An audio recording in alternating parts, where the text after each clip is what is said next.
Te damos las gracias por la multitud de tus bondades, de tu amor y misericordia sobre nuestras vidas. Te suplicamos en el glorioso nombre de Jesús que seas tú dándonos la sabiduría, la inteligencia, el entendimiento, la humildad, Señor, para exponer tu palabra y que seamos edificados, exhortados, consolados por ella y que Amén. aprendamos un poco más de ti, Señor, y que nuestros corazones puedan adorarte, glorificarte, Señor, exaltarte con aquello que tú nos enseñas. En el nombre de Jesús Amén. oramos. Amén. Amén. Amén. Bien, entramos entonces al tercer contenido que tiene que ver con la autoridad de las escrituras. Yo creo que este es un tema supremamente importante en nuestro tiempo. Sí, sé que todos son importantes y cuando nosotros tenemos ya definido la, mucho más que conceptualmente, sino que ya hemos abrazado toda esta realidad de la inspiración de las escrituras, de la revelación, y siendo la inspiración la base sobre la cual descansa todo el conocimiento, entonces los temas que se desprenden, podemos asumirlos ya con una visión más integral y entender que son inseparables. Y dentro de ese orden de ideas, pues creo que aparece el tema de la autoridad de las escrituras, que en nuestro tiempo, más que en cualquier otro momento, hablar sobre la autoridad de las escrituras es en realidad muy importante. Creo que las principales enseñanzas de la Biblia, en cuanto a sí misma, se pueden clasificar en cuatro características, o a veces son llamadas atributos de la Biblia. El primero es la autoridad de las escrituras. El segundo es la claridad de las escrituras. El tercero es la necesidad de las escrituras. Y el cuarto es la suficiencia de las escrituras. Entonces, esta primera característica, la mayoría de los cristianos estaría de acuerdo en que la Biblia es nuestra autoridad en algún sentido. Pero, ¿en qué sentido afirma la Biblia ser nuestra autoridad? ¿Y cómo nos persuadimos de que las afirmaciones de la Biblia en cuanto a ser la palabra de Dios son verdad? Estas son las preguntas que vamos a tratar de considerar en este contenido. Pero quiero pedirles, por favor, que me acompañen, que abran sus Biblias en, en Salmos capítulo 119. Salmos capítulo 119, que es el texto que hemos estado leyendo al inicio de cada una de nuestras clases. Aquí estoy entrando a Salmos 119 y versículo, el versículo 105 en adelante. 105 hasta el 112. Vamos a revisar esa sección de la escritura. Salmo 119, 105, 112 dice: Lámpara es a mis pies tu palabra y lumbrera mi camino. Juré y ratifiqué que guardaré tus justos juicios. Afligido estoy en gran manera. Vivifícame, oh Señor, conforme a tu palabra. Te ruego, oh Señor, que te sean agradables los sacrificios voluntarios de mi boca y me enseñes tus juicios. Mi vida está de continuo en peligro, mas no me he olvidado de tu ley. Me pusieron lazo los impíos, pero yo no me desvié de tus mandamientos. Por heredad que he tomado tus testimonios para siempre, porque son el gozo de mi corazón. Mi corazón incliné a cumplir tus estatutos de continuo hasta el fin.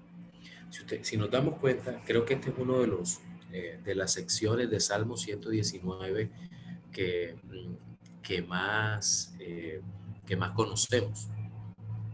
Empieza hablando de la Biblia, de la palabra de Dios como una lámpara que alumbra los pies. Yo creo que les decía que es bastante gráfica la ilustración que utiliza el salmista allí, porque si nosotros nos imaginamos el andar en el territorio de Israel en la época de David, donde no había caminos lisos, donde no había pavimento en el camino por obvias razones, y había noches sin luna, como puede haber en cualquier lugar del mundo.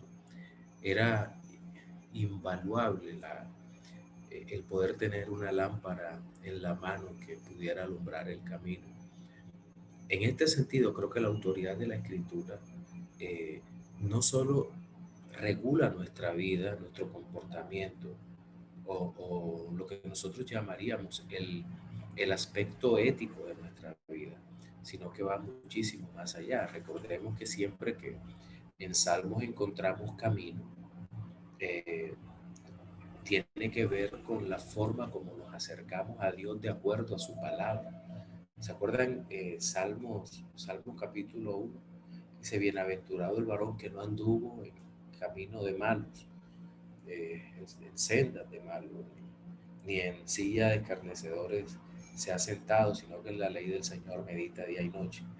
Eh, Muéstrame, oh Dios, tu camino, enséñame tu palabra. Es mucho más que algo ético, el, es un tema de relación, de comunión con Dios. Entonces, la palabra de Dios como autoridad nos ofrece el tener como perspectiva una correcta relación con Dios, que es ilustrada por acá, por el camino, y es un camino alumbrado. Ese es el sentido de autoridad que nosotros debemos tener.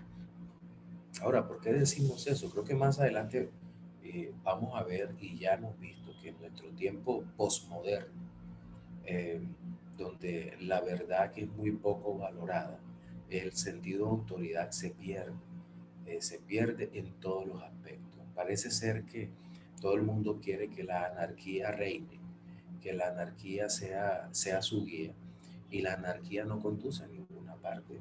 Y en el campo de la fe, o campo religioso, como querramos llamarlo en sentido positivo, es lo mismo. Al parecer, las personas se quieren deslindar de la autoridad. Y entre creyentes no debería ser, porque nosotros sabemos que la Biblia es inspirada por Dios. No obstante, muchas veces le damos mayor autoridad a, al sentir, a la visión de alguien, o a un documento diferente de la bendita palabra de Dios. Entonces, creo que en esta parte es muy importante que tengamos en cuenta la importancia de la autoridad de las escrituras como tal, lo que representan, no solo porque gobiernan nuestra vida, porque es la voz de Dios, sino porque nos habla de una relación. Eh, los que se molestan con esto es porque tal vez no han alcanzado a ver la bondad de Dios en todo este tema de la autoridad bíblica, sobre todo porque Dios nos trata como hijos. Dios no es un dictador, a pesar de que tiene todo gobierno, soberanía, autoridad, no llega hasta nuestras vidas obligándonos, sino haciendo que querramos, porque Él es el que en vosotros produce tanto el querer como el hacer por su buena voluntad. Eso lo hace, eso es tan cierto en la salvación como en cada momento de nuestra vida. Él nos lleva a que querramos hacer su voluntad. Entonces, el resto de la sección de este Salmo 119 que leímos, dice, juré y ratifiqué que guardaré tus justos juicios. Miren el compromiso que hay de aquel que ha entendido esta maravilla de la autoridad de Dios, de la maravilla de sus palabras. Afligido estoy en gran manera, vivifícame, oh Jehová, conforme a tu palabra. Nuevamente, la palabra lo pone como algo vivo, no como algo muerto. Es decir, el tipo de relación no es la relación del legalista, de que hago algo para obtener algo de parte de Dios, sino para mí es un deleite vivir esto. Eso no significa, como he hablado con algunos hermanos, que no implique un esfuerzo. Entiendo que hay muchos escritos que van en la dirección de que una vez hemos sido salvados y estamos siendo santificados por Dios, eh, y nos deleitamos en su ley, pues ya es como algo que fluye naturalmente del corazón, hacer la voluntad de Dios porque conocemos su autoridad. Eso ocurre a veces, pero como dice la Confesión de Fe Bautista de Londres, eh, nuestro primer pensamiento por lo general siempre es el pecado, nuestro primer pensamiento, y luego la Biblia nos corrige. Por lo tanto, sujetarse a la autoridad de la palabra de Dios implica también un esfuerzo consciente de nuestra parte como hijos de Dios. Y creo que en toda la Biblia está ilustrado esto. Mire, por ejemplo, David sigue orando: te ruego, oh Señor, que te sean agradables los sacrificios voluntarios de mi boca y me enseñen tus juicios. Mi vida está en continuo peligro, mas no me he olvidado de tu ley. Es decir, hay un esfuerzo por recordar la palabra de Dios. Dios jamás deja al hombre sin responsabilidad frente a la autoridad de su palabra. Me pusieron lazo los impíos, pero yo no me desvié de tus mandamientos. Nuevamente, el no desviarse es una actitud, eh, de la persona, de mantenerse. Es imposible sin el poder del Espíritu Santo, pero Dios jamás, y lo repito, jamás nos deja sin responsabilidad a los creyentes. Por heredad que he tomado tus testimonios para siempre, porque son el gozo de mi corazón. Mi corazón incliné a cumplir tus estatutos de continuo hasta el fin. Yo creo que esta última parte está a tono con el 105, 102 y el 105. Mi corazón incliné. Nuevamente, hay una actitud del corazón del creyente por conformarse a los estatutos del Señor continuamente, todos los días de su vida. Hay una acción continua, una acción voluntaria, una acción que no podemos ignorar. Ahora bien, quiero tocar algunos puntos de un artículo de Carl F. H. Henry, que creo que está en el origen de la Biblia. Tengo sobre la autoridad de la Biblia. Y, y me parece que hay unos temas bien interesantes aquí. Él empieza cuestionando el tema de la civilización occidental y este tema que yo les hablaba ahora de la crisis de autoridad. Y les decía que no se limita únicamente a la fe religiosa, ni que tampoco es una amenaza especial o única para los que creen en la Biblia. Habíamos dicho que hay una crisis de autoridad paternal, marital, política, académica, eh, todo es puesto en duda.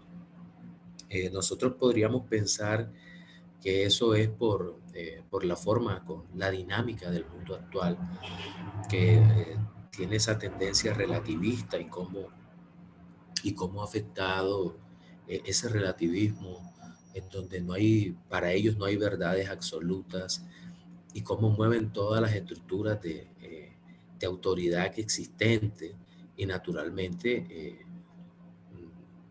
podemos decir que la autoridad de la palabra de Dios en la iglesia, en la vida del hogar, es desafiada continuamente. ¿Quién dijo eso? ¿Por qué? ¿Cuál es la razón?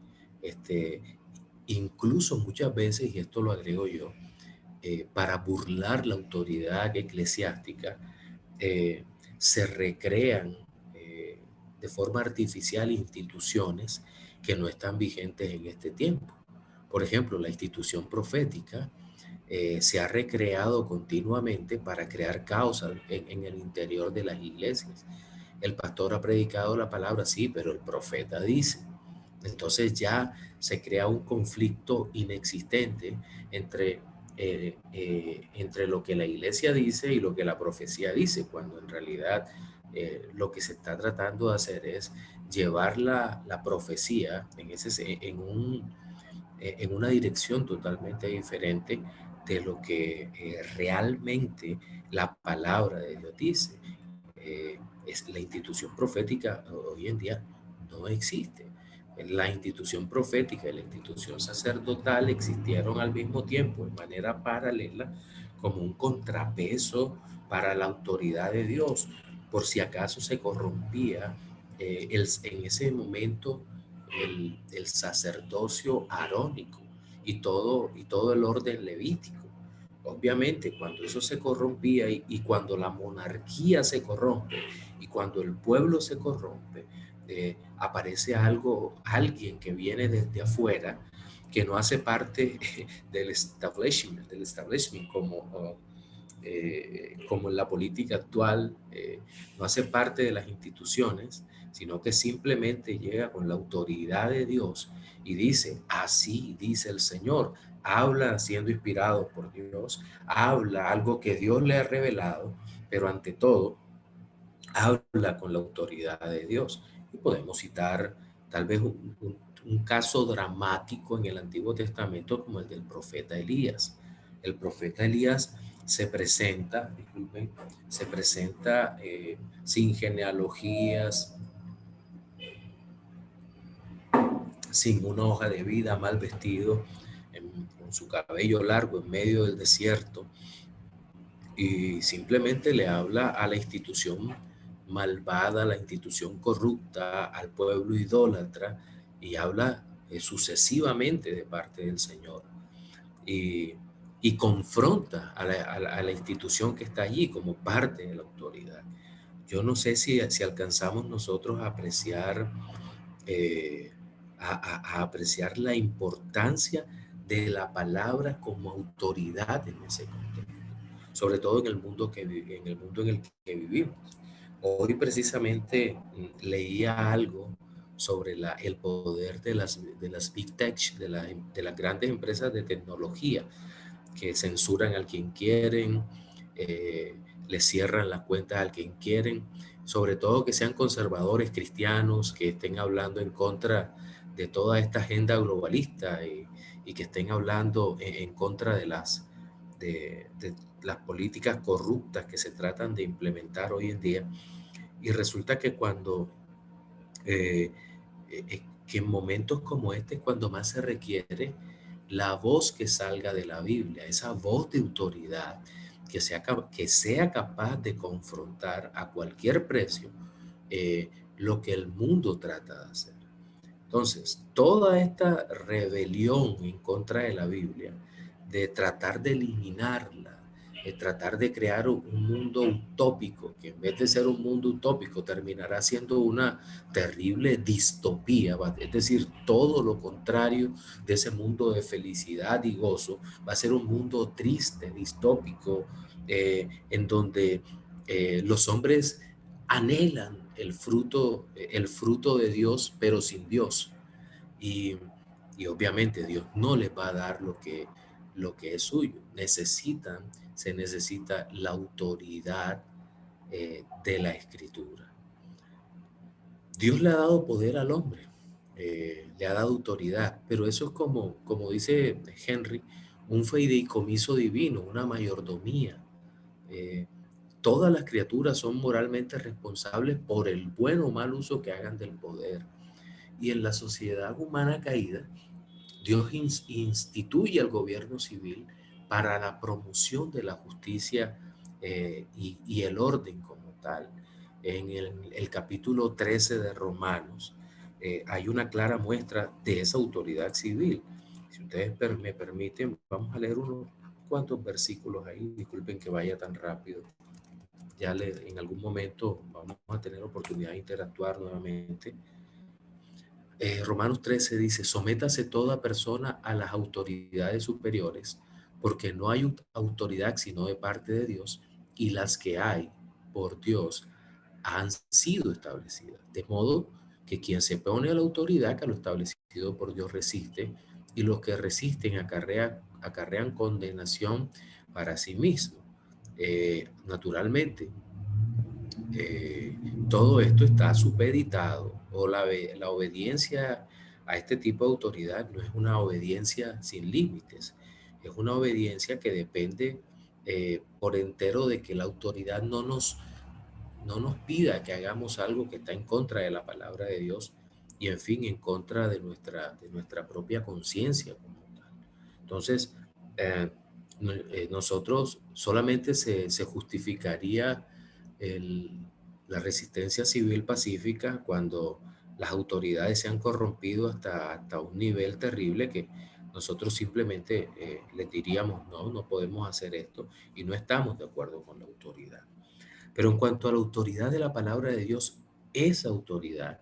Y ya vamos entrando al plano eclesiástico, pero no solo, cuando hablo de plano eclesiástico, no me refiero exclusivamente a las estructuras de la iglesia local, eh, sino que hablo a la vida personal de nosotros como piedras vivas, que somos guiados por la bendita palabra de Dios, que somos conducidos por la palabra de Dios, porque es absoluta en nosotros.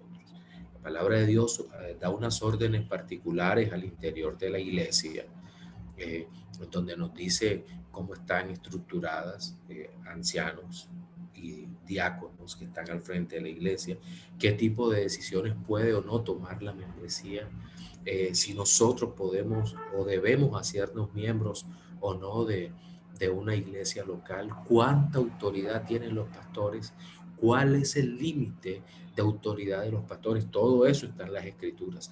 ¿Cuál es la labor del diácono? ¿Cuánta autoridad tienen los diáconos? ¿Hasta dónde llega la autoridad de los diáconos? ¿Cuáles son mis responsabilidades como miembro? ¿Qué debo hacer? ¿Qué día de la semana me debo reunir con la iglesia? ¿Cómo debe ser mi ofrenda? Todas las cosas estas están totalmente expuestas en la escritura y son autoritativas. La palabra de Dios nos dice totalmente eh, qué debemos hacer en ese sentido y cómo debemos hacer. Y también la palabra de Dios tiene un valor eh, inestimable para casos de consejería bíblica, de disciplina eclesiástica. Eh, ¿Cuál debe ser mi actitud frente a mis hermanos?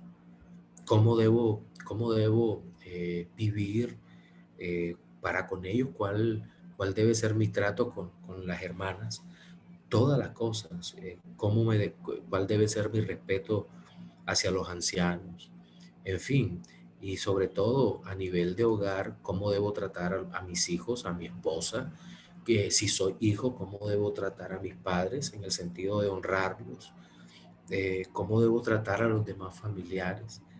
Incluso temas tan delicados como la amistad son totalmente regulados por la autoridad de la bendita palabra de Dios.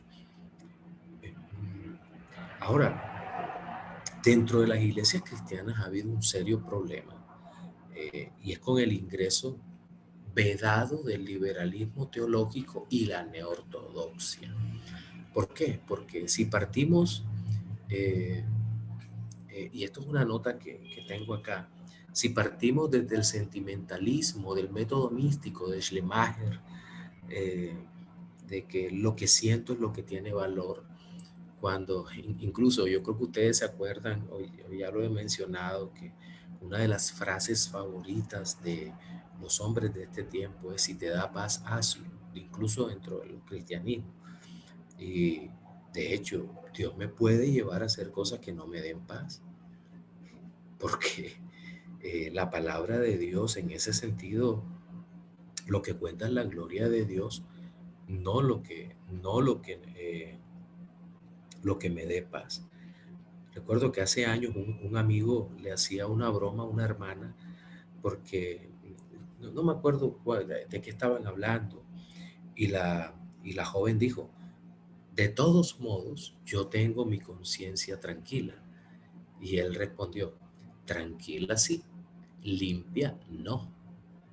Y en ese momento reímos, pero nos dimos cuenta de la diferencia que existe entre una realidad y otra. Tú puedes estar tranquilo en medio de tu pecado hasta que Dios te dice por la palabra.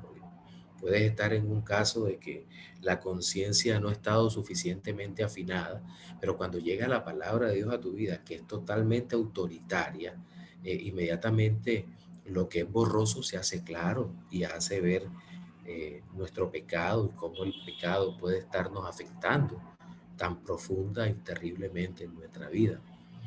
Entonces, yo creo que la autoridad de la escritura evita el ingenio malvado del hombre. promociona la creatividad en el sentido glorioso, pero ese ingenio malvado, hacer, eh, de inventar los propios ideales y valores, eh, que en última terminan creando dentro de las iglesias estas, eh, una tradición evangélica alejada de la autoridad bíblica por el sentir.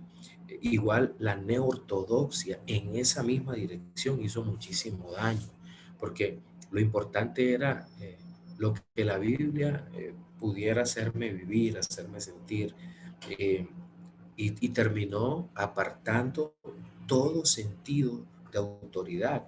Eh, por eso les decía hace, creo que el viernes, que el mismo Karl Barth, eh, viéndose confrontado tal vez en su situación de pecado, Karl Barth vivía en adulterio con una mujer, y, y tal vez viéndose confrontado por su pecado, le llamaba a la Biblia el Papa de papel, el Papa de papel.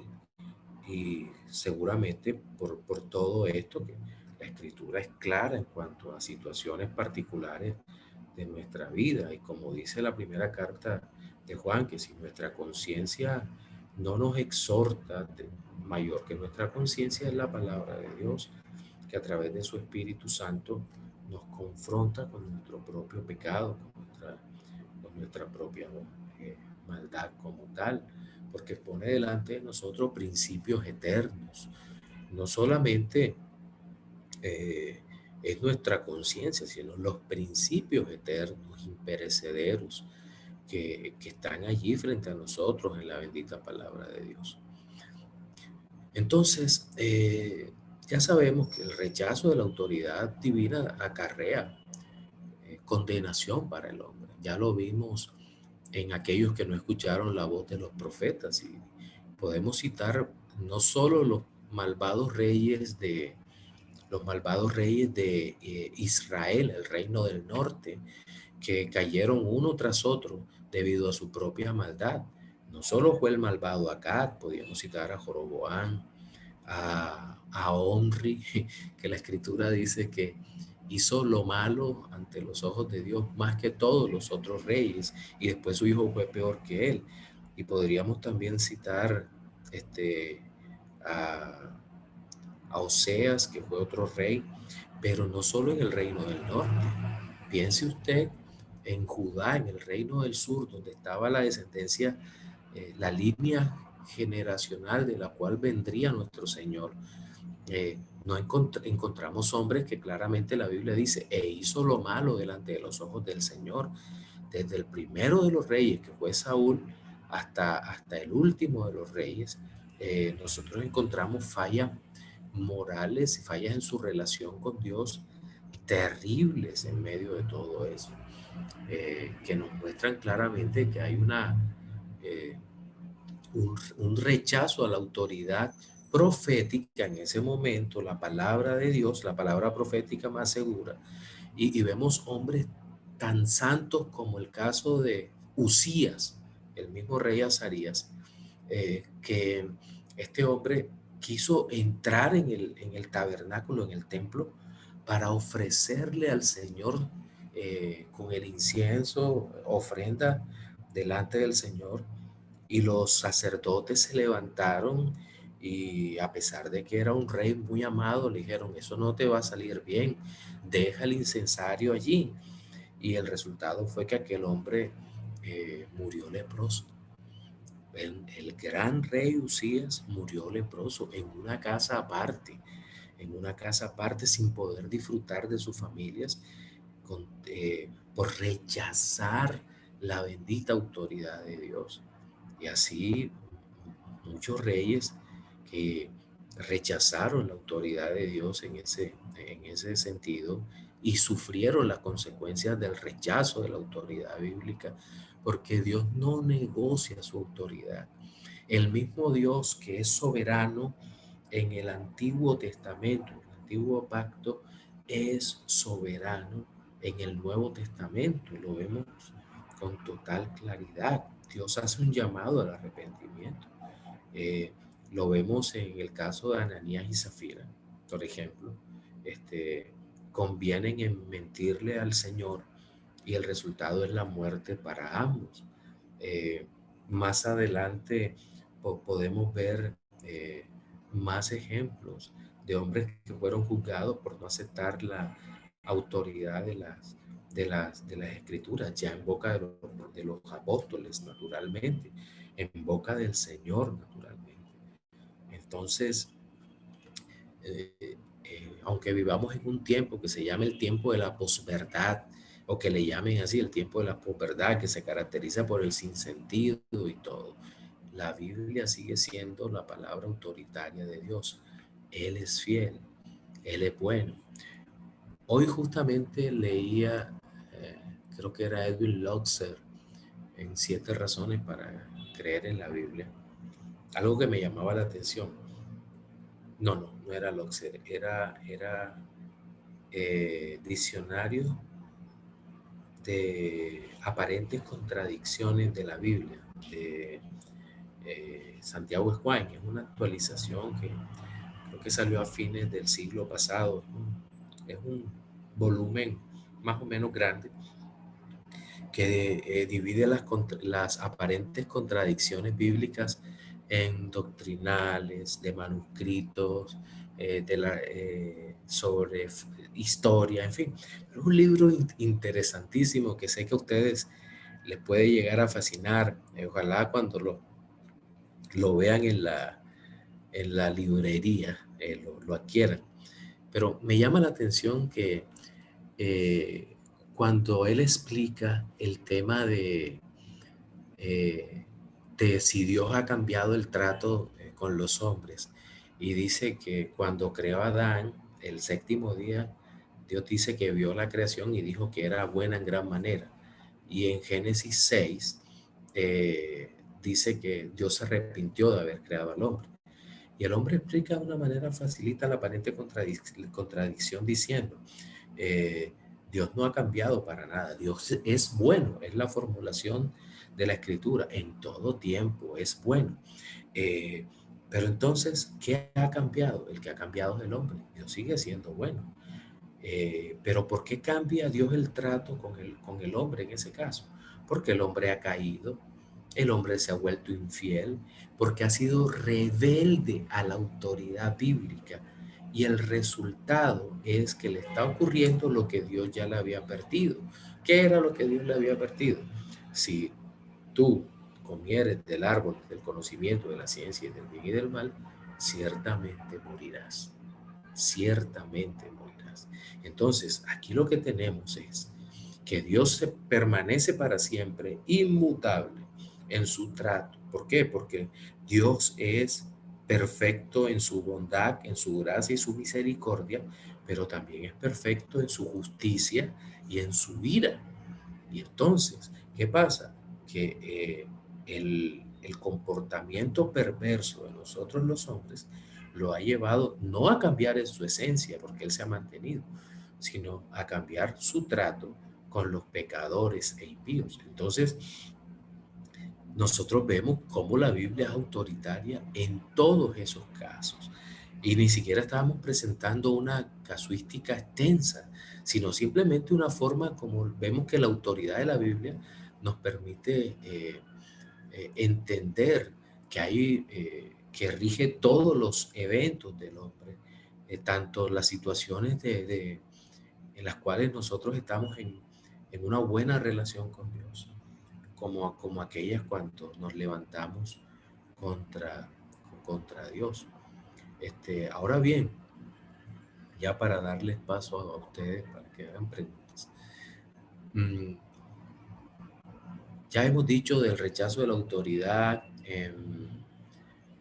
por parte de los, de los reyes de Israel, de los reyes de Judá, el rechazo de la autoridad de la palabra profética de nuestros padres cuando salieron de Egipto, el rechazo de la autoridad del Señor, de la palabra de Dios, tanto de fariseos como de saduceos y todas las religiones que en ese momento estaban allí para enfrentarse al Señor, en fin. Pero siempre la Biblia ha reclamado autoridad y es una autoridad que no es simplemente porque la Biblia dice que es autoritativa, no es un argumento circular, es porque realmente quien lo dice es digno de credibilidad, quien lo, y los efectos de respetar la autoridad de la Biblia en el mundo han sido maravillosos para lo que han hecho, al tiempo que ha sido totalmente destructivo para quienes no lo hacen. De hecho, Vishal Mangalwadi, el escritor indio, él hace una comparación del ingenio humano en un país con principios de autoridad bíblica o en países con principios de autoridad bíblica como Inglaterra del siglo XVIII o XIX y los Estados Unidos de América en un momento determinado de su historia y por ejemplo la India. Y Vishal narra, o el doctor Mangalwadi narra la, la llegada de un explorador británico, creo que es, a la India, y él dice que se sintió atraído por el Taj Mahal en Agra y empieza a caminar hacia ese lugar. Y porque había escuchado de la belleza del Taj Mahal. Y dice que entre más avanzaba, el olor a podrido le invadía el alma, era un olor muy fuerte. Y entonces le pregunta a uno de los que viajaba con él por qué ese olor. Y dice, no es el olor de los cuerpos de las personas que no han sido sepultadas. Eh, y dice, pero ¿qué pasó? ¿Hubo alguna peste? Dijo, no, sino que no llegó el monzón, es decir, el viento que llenara de agua, que permitiera que las cosechas crecieran y la hambruna mató de hambre a muchas personas. Y él de inmediato meditó y dijo, pero ¿cómo es posible que se hayan invertido los recursos para hacer una tumba majestuosa y hubo ingenieros capaces de hacer una obra majestuosa, pero fueron totalmente incapaces de construir canales de riego que llevaran el agua del río hasta las plantaciones para de esa manera poder salvar y evitar la hambruna? En los países donde el cristianismo, donde la Biblia se ha impuesto con autoridad, ha sido respetada y obedecida la autoridad bíblica, se han construido sociedades mucho más justas en donde el hombre como ser digno, hecho a la imagen de Dios, es valorado por encima de cualquier otra cosa, de cualquier otra cosa. Y entonces en ese sentido, en ese contexto, es tan maravilloso poder sujetarse a la autoridad bendita de la palabra de Dios. Finalmente, en esta parte, eh, quiero hacer mención de que la palabra de Dios nos ha dado de manera positiva la formulación de la ley, de lo que debemos obedecer, de lo que debemos creer, de a quién debemos seguir, es decir, a nuestro Señor Jesucristo, de manera positiva. La ley eterna, el carácter de Dios, lo que Dios es como ser, nos ha sido transmitido por su palabra y nos ha mostrado por qué debe ser obedecida la palabra de Dios. Cuánta credibilidad hay en aquel que nos ha dado eh, a través de su boca, nos ha entregado su palabra que es bendita y que es autoritativa para nuestras vidas. Eh, y creo que eso es de importancia radical que lo consideremos en nuestro tiempo. El naturalismo moderno, el materialismo y demás movimientos, aún el marxismo cultural actual, que si bien es menos dialéctico en algún sentido, eh, siempre impugna la autoridad de la Biblia. Pero uno dice, bueno, si no hay autoridad del libro sagrado, entonces ¿quién tiene la autoridad? Porque El hombre, aunque se rebele contra la autoridad de Dios, con toda seguridad, cuando quite la autoridad de Dios, alguien más tomará esa autoridad. Porque el hombre no estará sin autoridad. Es como cuando el hombre rechaza a Dios. Es lo mismo. Si el hombre rechaza a Dios, ¿quién reemplazará a Dios en el profundo deseo de adorar que tiene? ¿Quién va a tomar su lugar? Entonces, de ahí la importancia de que la Biblia sea el centro de la autoridad en la vida del hombre. Preguntas hasta acá, intervenciones.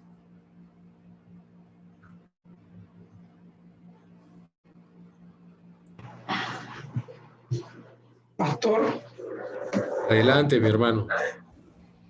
muchas gracias, Pastor, por, por lo que nos está compartiendo, que llena de verdad nuestro corazón. Una tremenda bendición. Mi Sí, hermano, gracias a Dios que estamos conectados, porque yo también como que quedé sin video, ¿sabes? Entonces, sigue hablando, pero me voy a conectar a través de mi celular solamente para la imagen. Al sí, tiempo es que... como comentario y también puede ser como una pregunta, es la relación de la autoridad con de la palabra del Señor, porque al estar escuchando, el Señor nos da todo lo que Él quiere y espera de nosotros, como su creación, en su palabra. Él nos dice claramente cómo debemos vivir, como leíamos en el Salmo al principio. Pero esa autoridad está ligada siempre a la fe, o sea, como un comentario y también como pregunta, porque el hombre sin fe no puede recibir como el someterse al Señor. Y, y eso es lo que estaba meditando, porque como usted decía al principio, tenemos una crisis de autoridad. Vemos como que la anarquía es lo que todos desean. Nadie desea someterse, nadie quiere autoridad, y lamentablemente eso ocurre también en la iglesia. Se ve mucho de que en las congregaciones puede haber a lo mejor una supuesta fe o un supuesto cristianismo, pero cuando en realidad nos vemos expuestos a la palabra, a vivir conforme a la palabra, nos damos cuenta que también hay anarquía dentro del cristianismo, como un rechazo a la autoridad del Señor. Eso, Pastor Alexander. Sí, pienso que hay un asunto muy serio. Ya parece que regresó la imagen. Sí, ya parece que tengo por acá. ¿Aló? Sí, lo estamos viendo y Sí, escuchando. Sí. ok. Sí hay un asunto muy serio relacionado con la falta de autoridad, con la falta de autoridad del hombre. Es cierto que solo nos podemos sujetar a la autoridad de la palabra a través de la fe. En eso estamos de acuerdo. Pero es obligación de todo hombre sujetarse a la autoridad de Dios. Es la obligación de todos.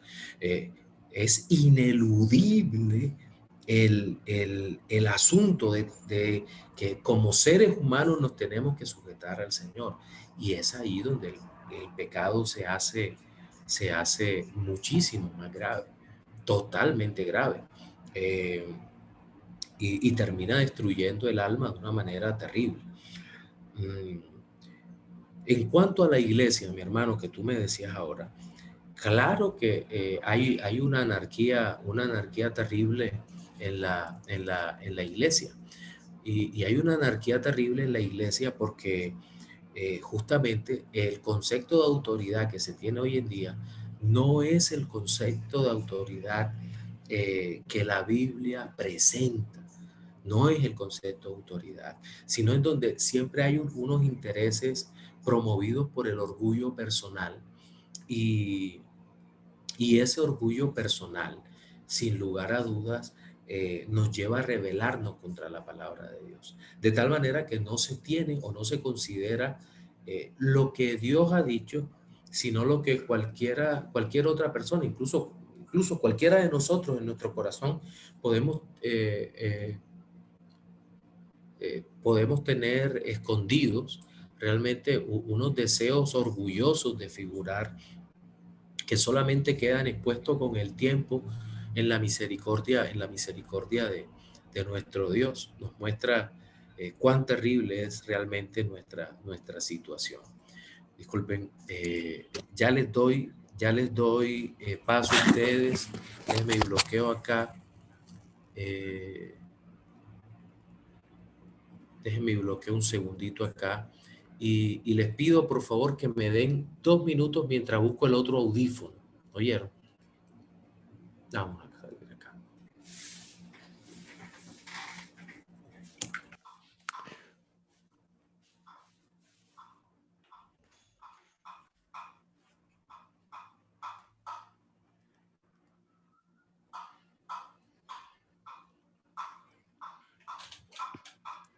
Bueno, mientras esperamos al profesor, entonces aprovechamos también este momento para preguntar el hecho de que recuerden que en la plataforma está la semana del 6 ya de febrero, tienen el examen, si mal no recuerdo, examen final, sí, el examen final. El examen final tienen tiempo, o sea, no es un tiempo determinado, sino que es un tiempo de un día entero, así que es un día solamente que va a estar habilitado para el examen. Así que tengan pendiente eso. Mis hermanos, regresamos, gracias a Dios. Pastor, disculpe, se escucha... A ver. Ya, ahora sí. Desconéctame de la transmisión. Ok, Eric. listo. De la que dice... Espérate.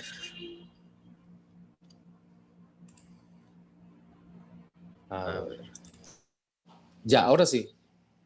Sí, listo, perfecto. Listo, ahora sí. Bueno, no, entonces ya no me desconecte, ya no hay necesidad. Muy bien. Creo que había otra persona que estaba preguntando, ¿cierto? Pastor. Hola, mi hermano, ¿cómo estás? Sí, te escucho. Bien, gracias. No sé si era yo el que venía o habría otro hermano antes. No parece que no. Pastor, una consulta. Mire, hay muchas personas que siguen, digamos, el liberalismo teológico y para ciertos asuntos que, por ejemplo, guardan relación con la justicia a los pobres, el no oprimir a los pobres, cosas relacionadas con lo que se llama la justicia social, reconocen a pies juntos la autoridad de la escritura. Es decir, que dicen, Dios dice esto, pero cuando se les plantea otros asuntos, ellos hacen crítica textual. Y de eso me viene una consulta porque nosotros igual decimos que los principios morales de la escritura deben plasmarse también en las leyes. Me siento como con un retorno. Sí, hay un retorno. Espérate, me va a tocar. Ya. Me imagino que ahora ya mejoró, ¿cierto? Ahí sí. Ok.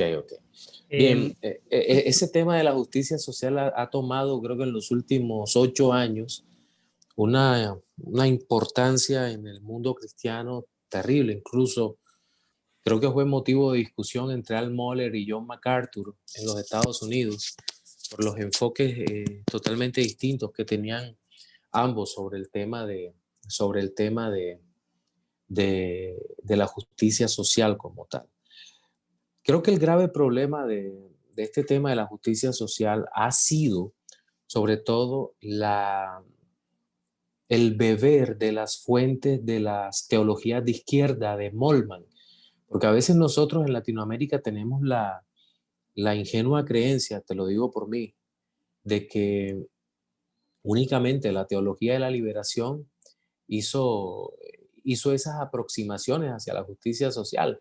Leonardo Boff, Miguel Bonino, René Padilla, y toda esta serie el colombiano, Falsborda,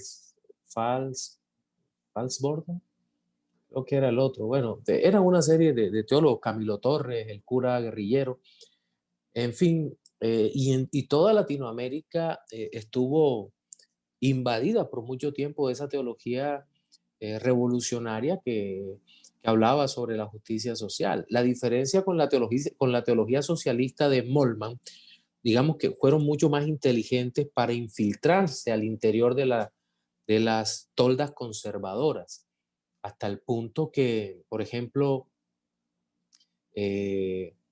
hombres muy conservadores, como el caso de Timothy Keller, en su momento abrazaron esa visión de la justicia social. Y tal vez el caballo de Troya en el siglo pasado es que nunca se habló de justicia social porque inmediatamente uno lo asociaba a lo que realmente es, pero ellos hablaron de las iglesias integrales. No sé si en Chile pasó lo mismo, es decir, iglesias que se caracterizaban, aparte de predicar el evangelio, por hacer una obra social muy fuerte, muy profunda, donde fundaban hospitales. El problema no estaba en fundar el hospital, sino cómo enfocaban realmente el resto de la obra del hospital o de fundar un colegio, y todo eso terminó bastante mal. De hecho, hoy en día subsisten algunas organizaciones como Visión Mundial, que están muy permeadas por este tipo de políticas de la justicia social. Y evidentemente ellos tienen una teología dualista. Uno se topa de repente con personas que son muy conservadoras en cuanto al reconocimiento de la autoridad de la Biblia y de qué es el Evangelio, y que quieren predicar, mientras que otros únicamente están interesados en la reivindicación del pobre, en la justicia social y demás. Y tú dices, ven acá, esta persona está totalmente fuera del Evangelio, pero ese es el decorado que encontramos. Y creo que nosotros acá en Latinoamérica de primera mano hemos visto ese tipo de actuar de los que promueven la justicia social, y cómo hoy en día el tema ha escalado tanto. En los Estados Unidos ya para nada es extraño que la Convención Bautista del Sur tenga entre muchos de sus pastores hombres que apoyen a Black Lives Matter,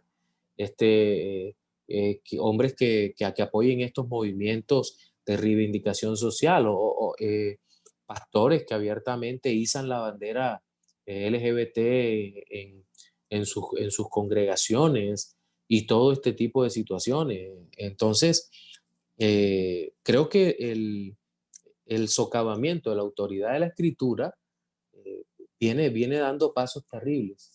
Hoy escuchaba al pastor Sugel, entendiendo los tiempos, hablando sobre las censuras y demás. Y evidentemente, él dice que hace 5 años no estábamos viendo lo que estamos viendo hoy.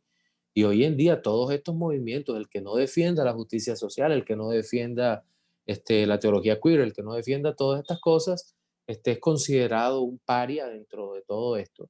Pero nosotros pues estamos llamados a defender la palabra de Dios como está, autoritativa, porque Dios no solamente nos ha dado su palabra, sino la forma de vivir su palabra, y nosotros no podemos cambiarla. No sé si había otra parte, mi hermano, que tú tenías allí, algo que se me queda.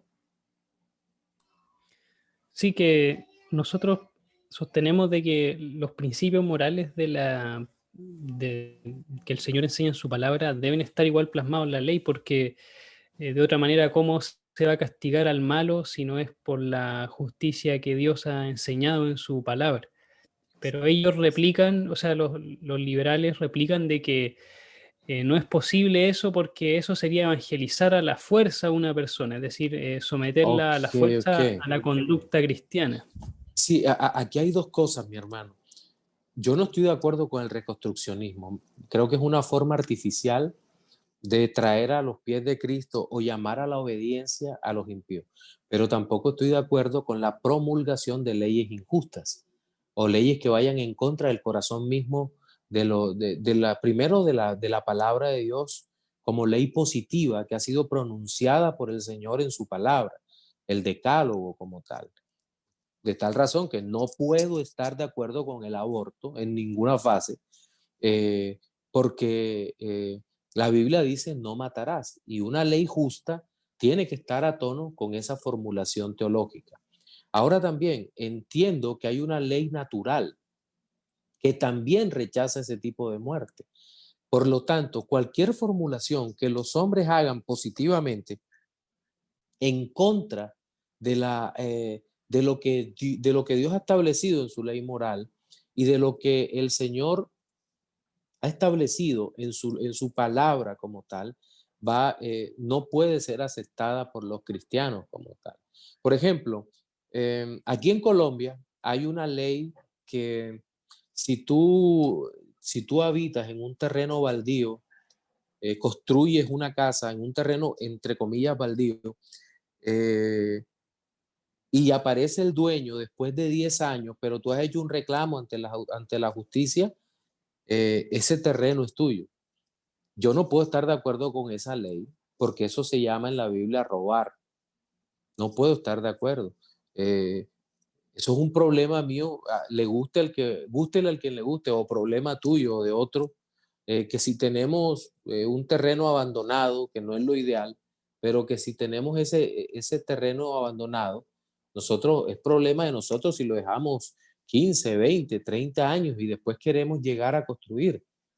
O simplemente lo tenemos por inversión, porque queremos que dentro de poco una vía o unas torres de energía o más tarde voy a construir allí. Eso es un problema.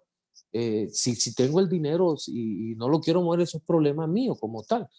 Pero nadie me puede decir lo que hacer o no. Entonces no puedo estar de acuerdo con una ley en ese sentido. Así que el asunto tiene dos caras acá. No puedo estar de acuerdo o no podemos estar de acuerdo con el reconstruccionismo, que sería, sí, imponerle a los no creyentes una ley que no pueden obedecer porque no tienen fe para obedecerla.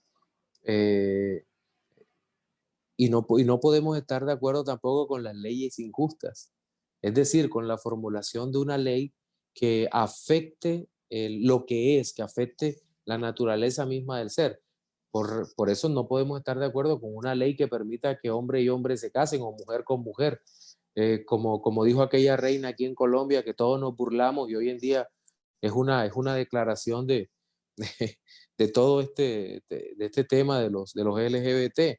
Tampoco podemos estar de acuerdo con la adopción homoparental entre personas del mismo sexo o cosas como esa, porque socavan la autoridad de la escritura como tal. Entonces, creo que en esa dirección es que tendríamos que evaluar todo esto, ¿cierto?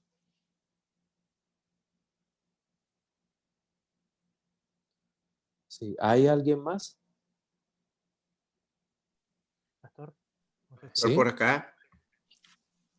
Adelante, Cristian. Tratando de...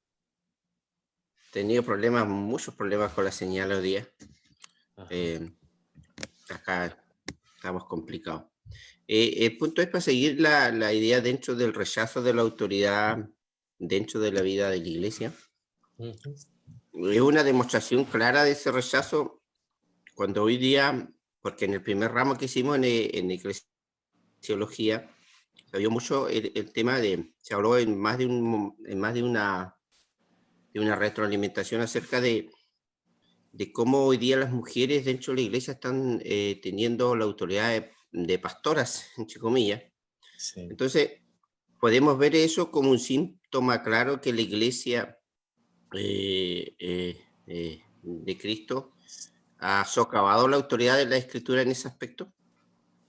Yo diría que sí, Cristian. Yo diría que sí, porque de hecho, en la defensa que Pablo hace acerca de la imposibilidad para la mujer de estar al frente o de ejercer autoridad sobre el hombre, Pablo en primer lugar acude a la ley natural, a lo que es, porque el hombre fue formado primero y después la mujer, a una estructura de autoridad que existe en la naturaleza, que Dios ha puesto en la naturaleza.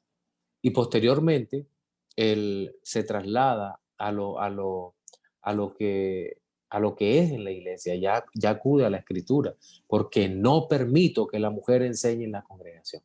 Entonces, los dos argumentos son muy fuertes y evidentemente cuando la iglesia se rebela contra la palabra de Dios, ocurren estas cosas, que las mujeres ejerzan autoridad dentro de la congregación. Ahora bien, yo también lo veo como un juicio de parte de Dios a eh, a un pueblo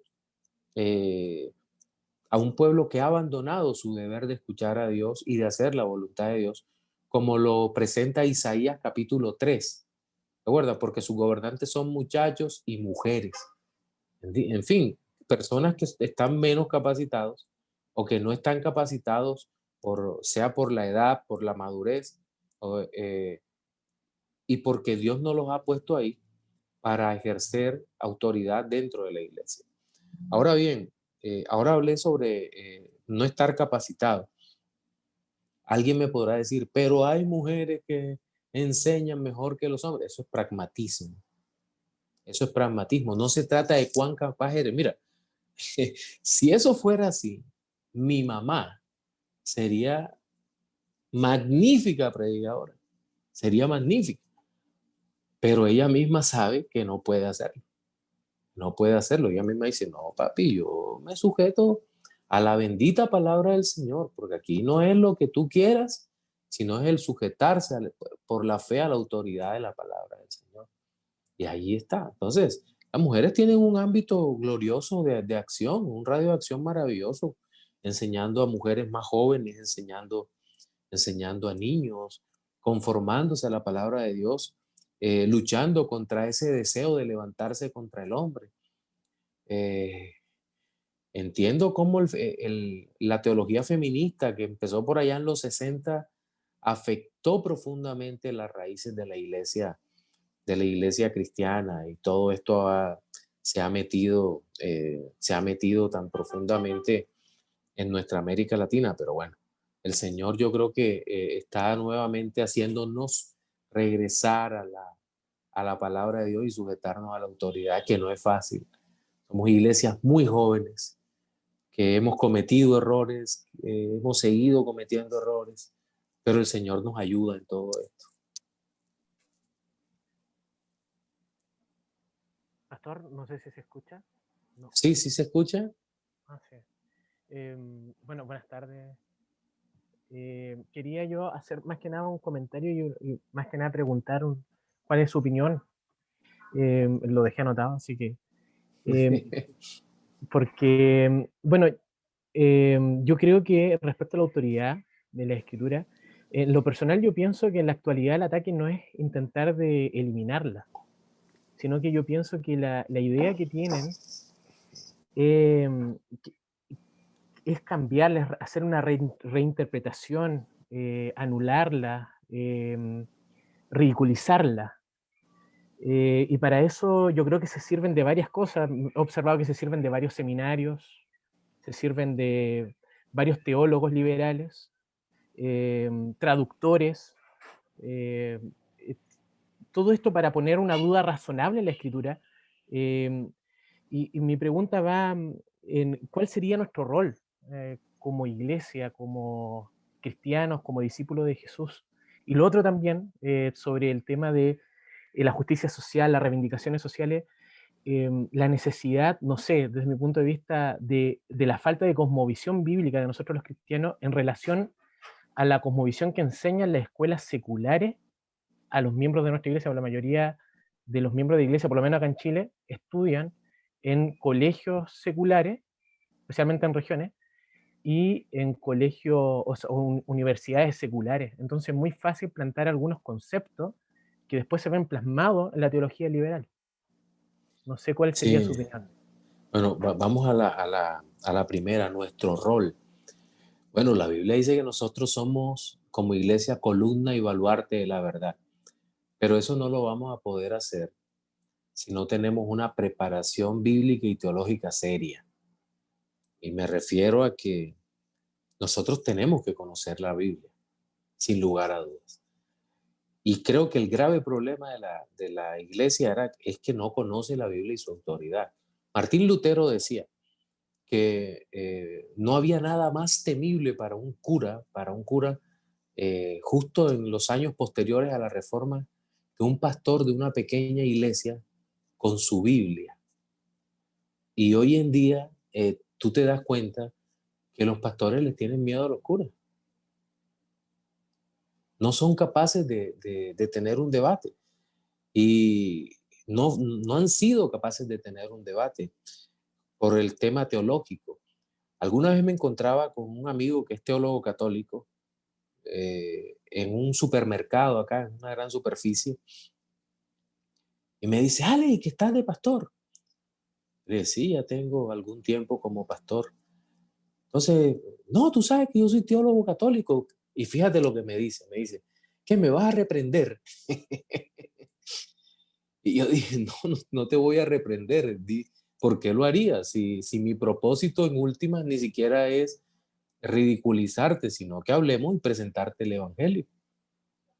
Y nos quedamos hablando allí y me empezó tocando todos los temas, hablando. Acababan de escoger a Bergoglio como papa. Y entonces le dije, oye, pero ¿por qué escogieron a uno del ala liberal y no dejaron a Ratzinger del ala conservadora? Entonces, por ahí empezamos a hablar y terminamos hablando de la Biblia y de la autoridad de la Biblia y de la tradición y demás. Y ahí los deja uno pensativos, por lo menos que saben que en la Biblia está todo lo que tiene que ver con la salvación en Cristo. Entonces, pienso que nuestro rol es conocer muy bien la Biblia y estar preparados teológicamente si el Señor nos ha llamado a asumir este lugar como pastores, como pastores. Y no solo como pastores, como líderes, porque tal vez algunos no han sido llamados a pastorear, pero son líderes y están estudiando es para ejercer algún tipo de ministerio, de enseñanza. No están estudiando porque sí, por curiosidad, sino para servir.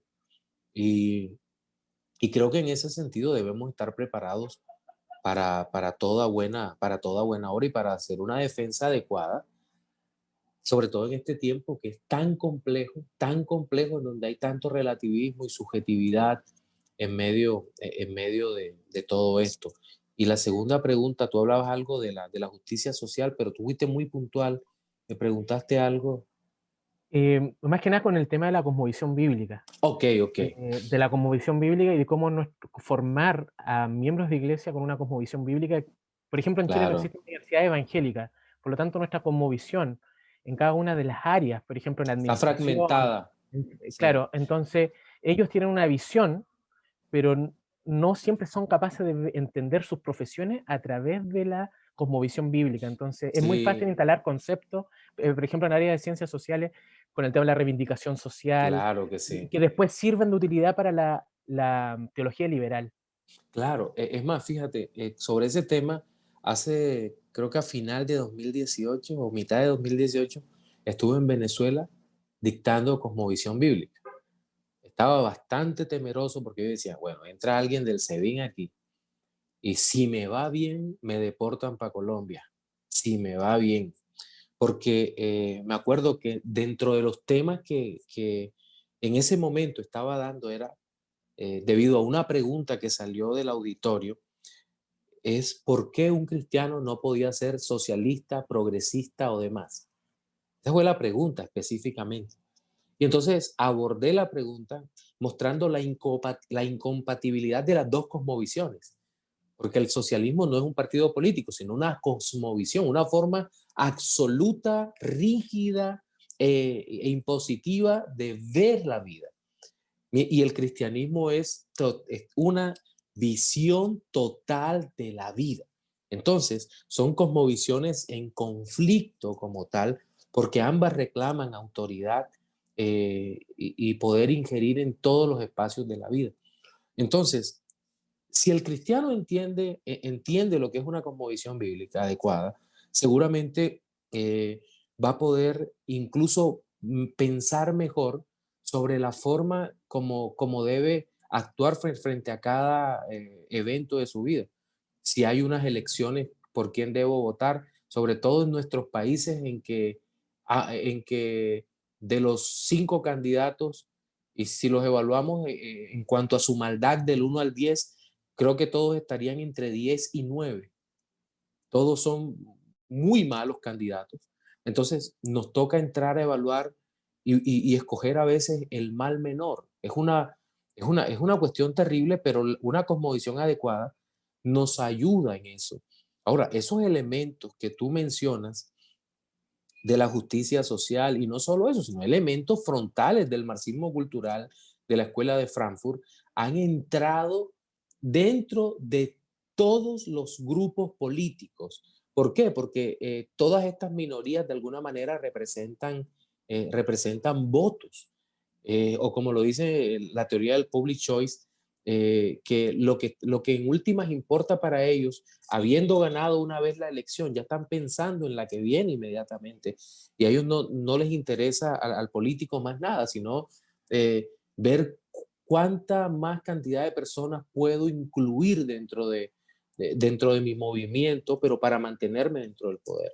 Entonces, el creyente o los creyentes tenemos que tener muy en claro todas estas cantidades de situaciones que se presentan y evaluarlo todo a través de una cosmovisión adecuada, porque de otra manera va a ser imposible que nosotros podamos filtrar todo lo que encontramos en nuestro mundo en el tiempo de hoy, en el tiempo presente. Sí, voy a seguir y luego les doy un espaciecito más acá. Justamente quiero hablar un poquito sobre la alta crítica nuevamente. Em, miren, la alta crítica, nosotros habíamos mencionado que ha hecho un daño terrible dentro del pueblo evangélico. Antiguamente era por temas tan absurdos como que no había escritura durante la época de Moisés. Naturalmente, los descubrimientos arqueológicos, las famosas tablillas de arcilla, la escritura en arcilla o la escritura cuneiforme, y todo esto, pues, destrozaron los argumentos de estas escuelas de alta crítica. Igual aquella hipótesis documentaria a la que hemos hablado en algún momento del JEPD, del JEP, hipótesis documentaria de que el Antiguo Testamento, sobre todo la ley, había sido construida a partir de 4 grandes documentos, un documento yahúístico, es decir, lo que tenía el nombre del Señor Jehová, era un documento, lo que tenía el nombre de Elohim era otro documento, el P era el Price, que era el sacerdote que había hecho el libro de la ley, y el documento D era un redactor que había unido todo, en fin, y esa teoría dominó en el pensamiento o en los seminarios durante bastante tiempo, pero luego se hizo insostenible, aunque con vergüenza lo digo, que en un seminario aquí en Colombia todavía lo enseñan como palabra de Dios y se volvió un dogma, un dogma. Entonces todo el que lo critica es un ignorante, no es académico, porque el verdadero académico es el que acepta sin preguntar lo que ellos dicen. Entonces, cuando nosotros vemos todo eso, uno dice, bueno, eh, creo que como la alta crítica hizo este daño, pero a nosotros nos toca hacer una investigación muy seria sobre todos estos eventos y presentarlos, por lo menos aquí a nivel académico, y mostrar lo irracional de esto hasta el punto en que se deje de enseñar esto, que simplemente sea un mal recuerdo en la academia. Pero sabemos que no va a ser así del todo, por todo lo que representa esto. Por ejemplo, Henry cita a John T. Robinson, un crítico del Nuevo Testamento, que este hombre concedió en un libro de él que se llama Redating the New Testament, fechando el Nuevo Testamento, en 1906, él decía que las fechas tardías, es decir, las fechas más cercanas a nuestro tiempo, las fechas tardías que se le han atribuido al Nuevo Testamento son totalmente imposibles de aceptar. Y Robinson argumentaba que de los evangelios y las epístolas, que si en los evangelios y las epístolas no se mencionaba la destrucción del templo que ocurrió en el año 70 después de Cristo, es una evidencia que esos escritos fueron hechos mucho antes del año 70 después de Cristo. Y él tiene razón en eso, porque no es un hecho menor la destrucción del templo, sobre todo con lo que precedió a ese evento, que fue la invasión y la destrucción de Jerusalén y el cumplimiento de una parte de la profecía dada por el Señor en Mateo capítulo 24. Entonces, ese liberal por lo menos tuvo la honestidad intelectual de decir, miren, nosotros no podemos seguir diciendo que los evangelios son una composición del siglo segundo, que es una redacción de la comunidad primitiva, porque ese es otro punto. La alta crítica durante mucho tiempo expuso que los evangelios fueron redactados después del siglo, o en el siglo segundo, algunos de ellos. Y lo decían sin ponerse rojos, sin ningún tipo de vergüenza. No, los evangelios fueron redactados y los autores no son los autores que se mencionan acá. Y se empezó a cuestionar, por ejemplo, la autoría paulina en algunas cartas, la autoría de Pedro en otras tantas, y se dijo, la comunidad, la iglesia construyó esos libros. Y tú dices, ven acá, ¿cómo así? ¿Cómo es que construyó la comunidad esos libros cuando estamos hablando de personas que evidentemente no podían formular esta doctrina? Esta doctrina, como está aquí, no puede ser el resultado del pensamiento de la iglesia primitiva que necesitaba orientación. De hecho, si nosotros leemos la primera carta de Juan, nos vamos a encontrar con que es uno de los últimos libros escritos del Nuevo Testamento. Nos vamos a encontrar que Juan hace una defensa, pero valiente, en contra del gnosticismo incipiente que se estaba levantando en ese momento de la historia. De hecho, aquella declaración de todo aquel que afirme que el Señor no vino en carne es un anticristo. Eso no era porque probar los espíritus era preguntarle a un endemoniado si Cristo había venido en carne o no, sino que era evaluar la predicación del que estaba enfrente y darse cuenta de que si decía que Cristo no había venido en carne, era un gnóstico, un anticristiano, y había que bajarlo del púlpito. Eso es lo que estaba escribiendo en ese momento. Como una iglesia que estaba recibiendo, por un lado, el ataque de los protonósticos, y por el otro lado, estaban siendo atacados por los judaizantes. La pregunta es, ¿cómo se iban a defender si no tenían el libro? ¿Cómo se iban a defender si no tenían los escritos de los apóstoles? ¿Cómo se iban a defender? Y no solo en ese siglo segundo, sino de ahí en adelante, donde estos movimientos avanzaron con un paso tan fuerte. ¿Cómo se iban a defender de los movimientos arrianos? Si no había una teología que ya fuese más robusta en ese momento y que tuviera elementos apologéticos adecuados. Entonces, la alta crítica yo creo que nació para tratar de destruir la escritura, aunque jamás lo podrá hacer. También hay algo que decían uno de ustedes ahora sobre cómo se está tratando de destruir la Biblia hoy en día, y me gustó lo que decía, tratando de crear dudas sobre la palabra de Dios. Y yo le agregaría que se está escondiendo a la vista de todos. Se está escondiendo a la vista de todos. Se abre la escritura, se lee la escritura, pero se interpreta de una manera totalmente diferente. Totalmente diferente. Y esa es la gran tragedia de este siglo. Ahora bien, ¿cómo se ve la Biblia a sí misma? Bueno, la revelación, como hemos dicho, es una revelación inteligible. Podemos presumir que se puede conocer la voluntad de Dios a través de verdades válidas. Y esa es la presunción central de toda la Escritura. Se puede conocer a Dios. Otra cosa es que no se puede comprender a Dios por razones obvias, porque nuestra mente finita y pecadora no puede, obviamente, entender a Dios. Pero entonces, en la teología neoprotestante, digamos que se ha hecho énfasis más en la experiencia, en una experiencia que no tiene relación con la palabra de Dios. En una experiencia que es basada en la crisis, basada en la necesidad,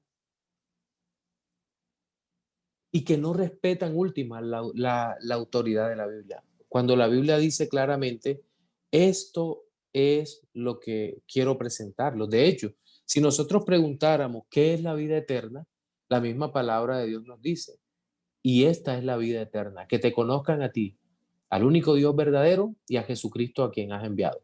Juan capítulo 17, versículo 3. La Biblia es autoritaria y se ve a sí misma como eso, como la bendita palabra de Dios. Sí, y es ahí donde los evangélicos ortodoxos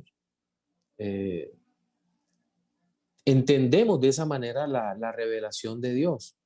Que la voz de los profetas y los apóstoles ha sido consignada allí y es significativa, es verdadera, y que no son solamente conceptos aislados que pueden tener significados diversos, sino que, como lo hemos venido explicando, son los hechos de la historia de la redención que vienen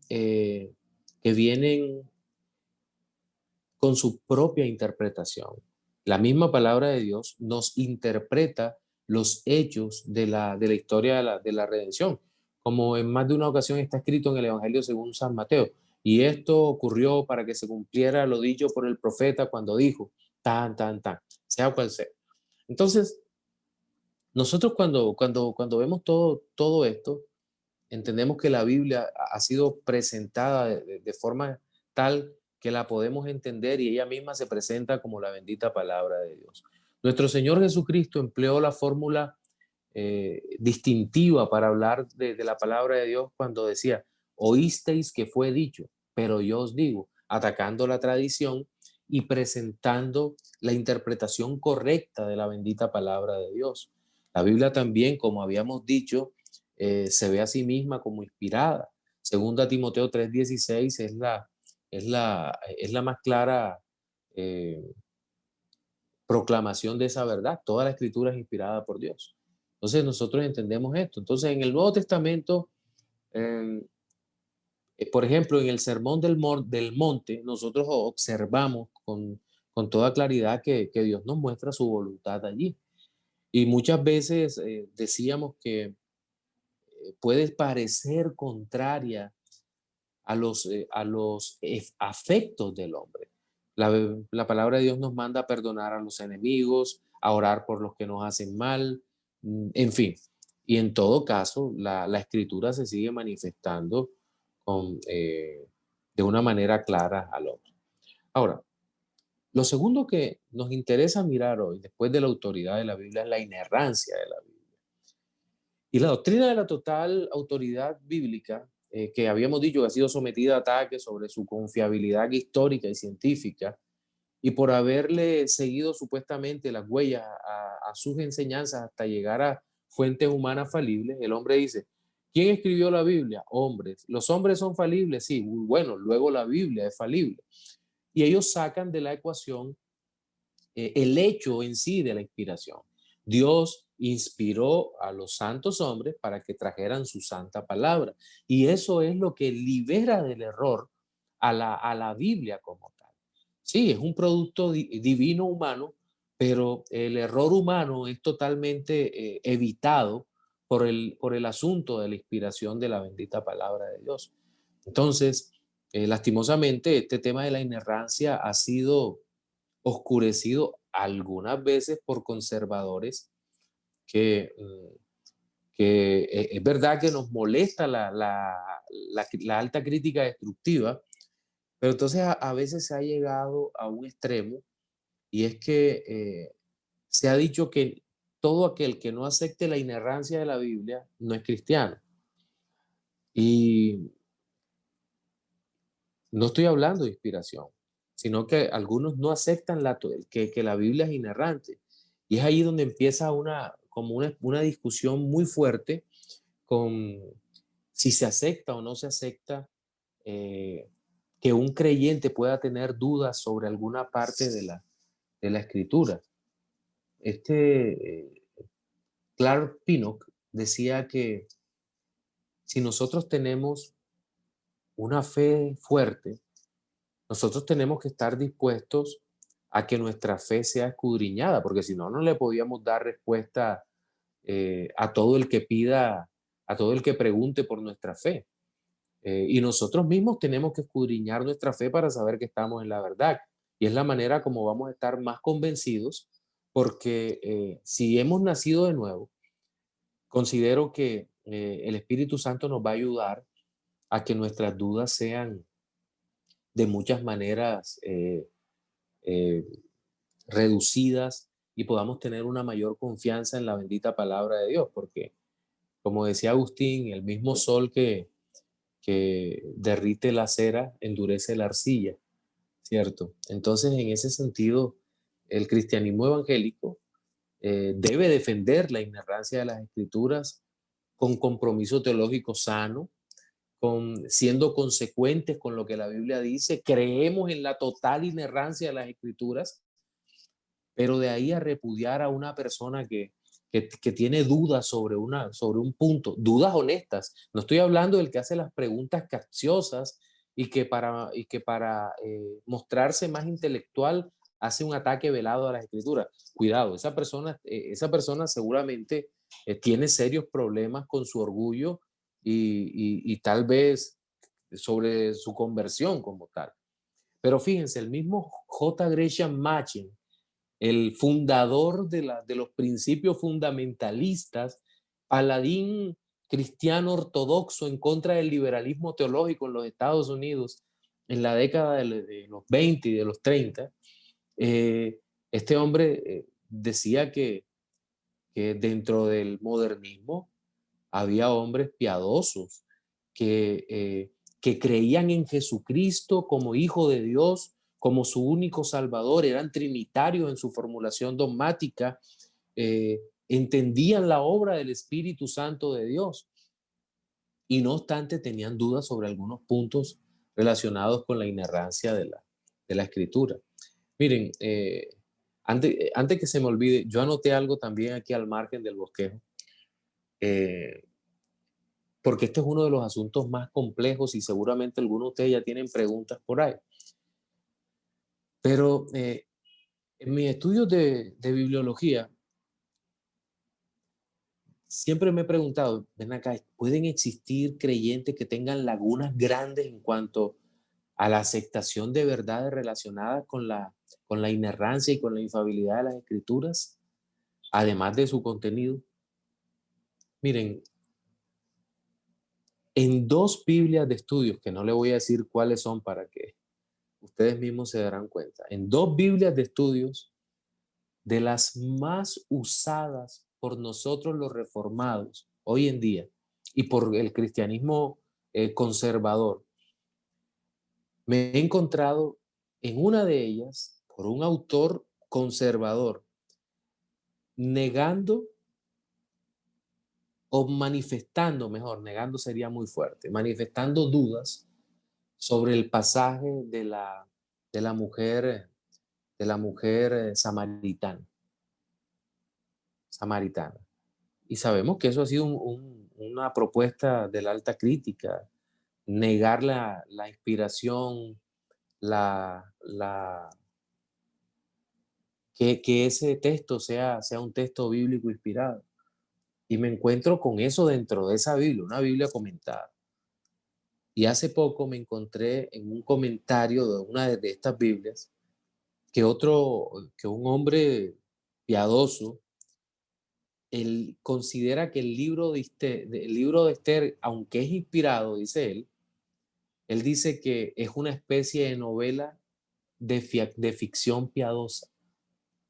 Yo me quedé así, yo, wow, porque me tocaba exponer para una iglesia en Shelbyville, Tennessee, el texto de Esther.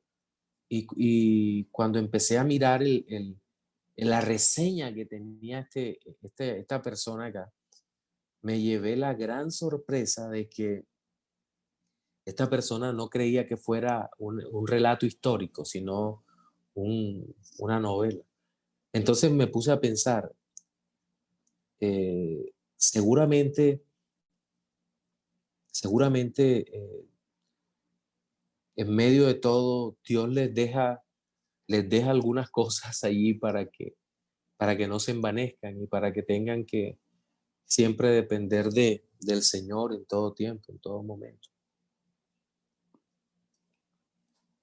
Pues bien, regreso entonces al bosquejo. Ahora, Gresham Machen, nunca vaciló en su convicción de que toda la Biblia se debe considerar el centro de autoridad. Él estaba convencido de que la doctrina de la inerrancia evita la inestabilidad al exponer la doctrina y la moralidad autoritativa de la Escritura.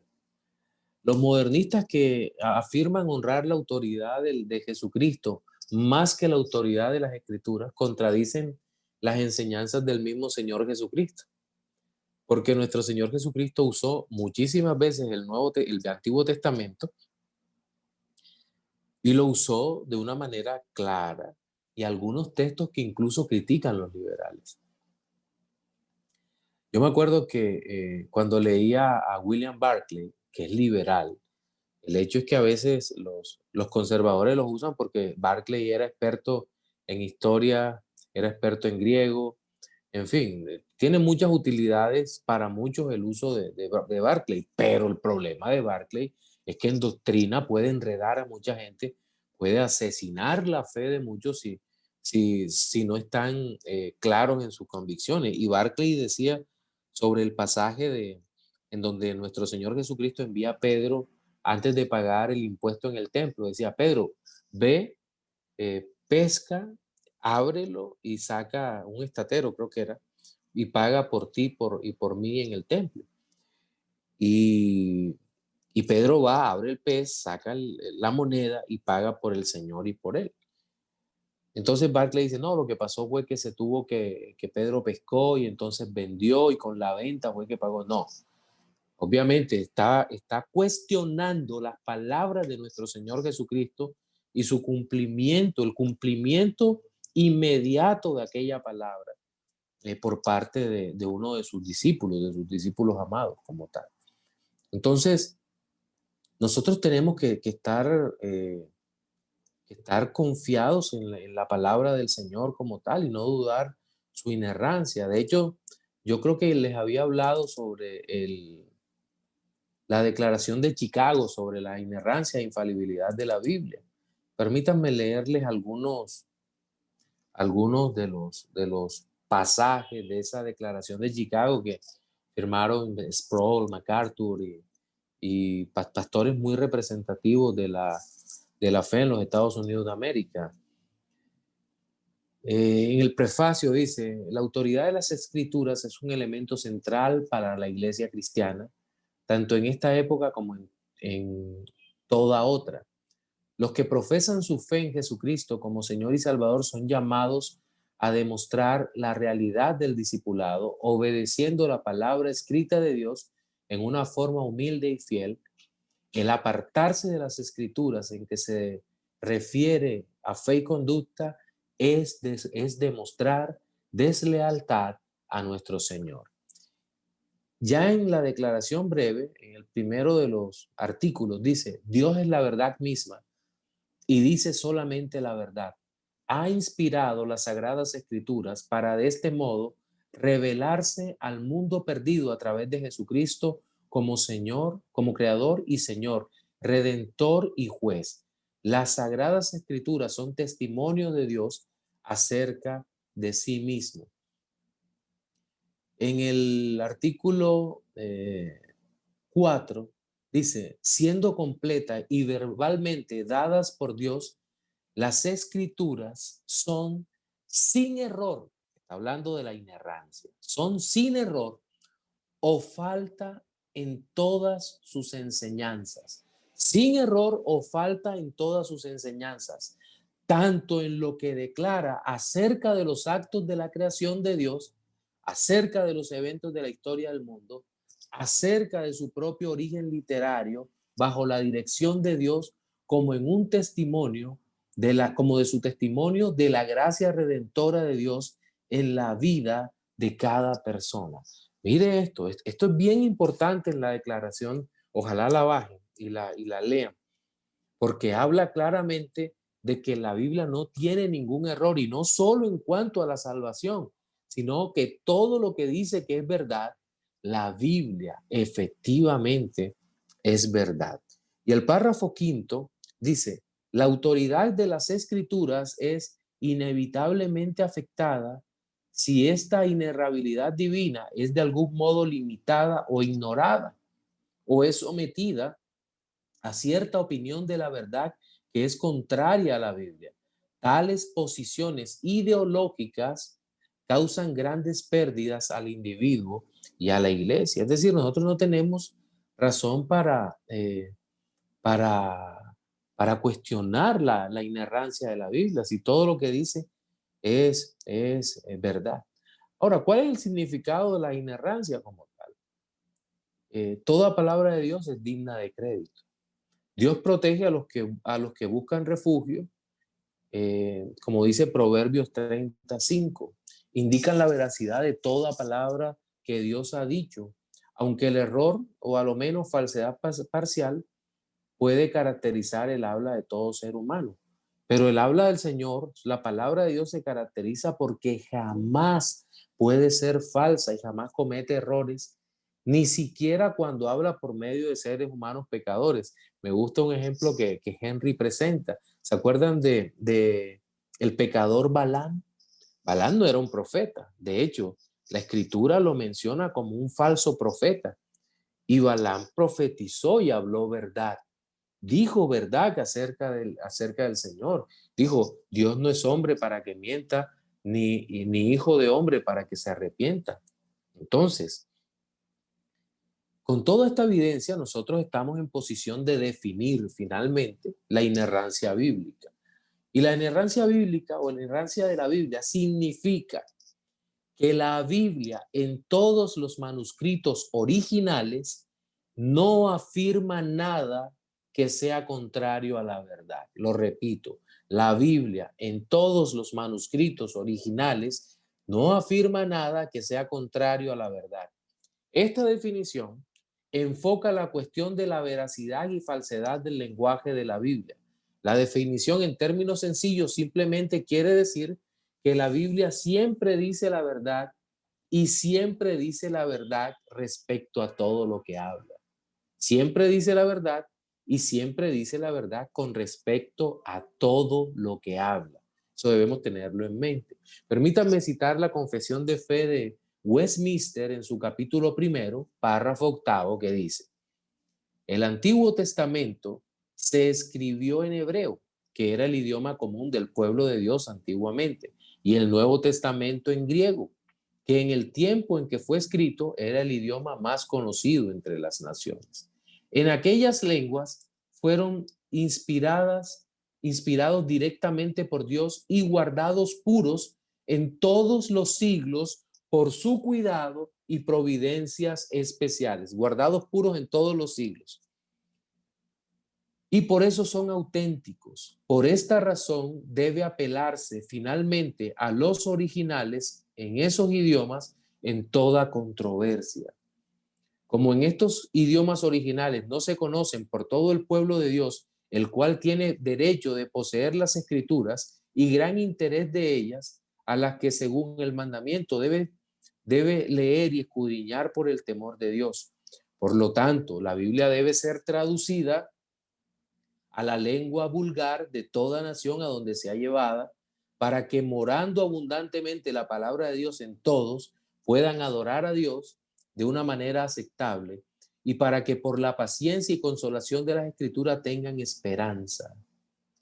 Entonces, miren que las confesiones de fe históricas hacen énfasis en este tema de la inspiración y en consecuencia la imposibilidad de que existan errores en la palabra de Dios.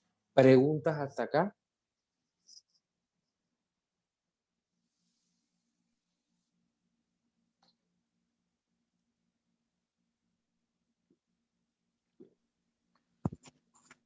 Pastor. Adelante, Ricardo. Buenas noches, pastor. Buenas noches. Bendiciones, mi hermano. Igualmente. Bueno, creo que ha sido súper interesante la clase y creo que el tiempo de pregunta, de verdad que lo veo muy bueno porque se aplica lo que estamos aprendiendo a distintos temas. Entonces, sí. Básicamente quiero hacer una pregunta en donde se puede aplicar este conocimiento a un tema específico, que es el tema de la apologética cristiana. Entonces, mi pregunta es la siguiente. ¿Usted ve algún conflicto o alguna tensión en cuanto a la autoridad de las escrituras o a la suficiencia de las escrituras en relación a la apologética evidencialista? ¿Ve ahí usted alguna tensión con la autoridad de la escritura y con todo lo que usted nos ha enseñado hoy? Uy, has puesto un tema difícil porque por convicción soy presuposicionalista, pero estoy convencido de que nosotros estamos llamados a leer mucha apologética evidencialista. Creo que estamos llamados a eso, porque no puede ser un tema que simplemente desechemos o creamos que es poco útil. No. Yo creo que en la clase pasada citaba a John McDowell en su primer tomo de Evidencia que sigue un veredicto, en donde McDowell decía algo cierto. Él decía, yo puedo demostrar por 5 razones que la Biblia es un libro único. Lo que no puedo hacer que crean en la Biblia.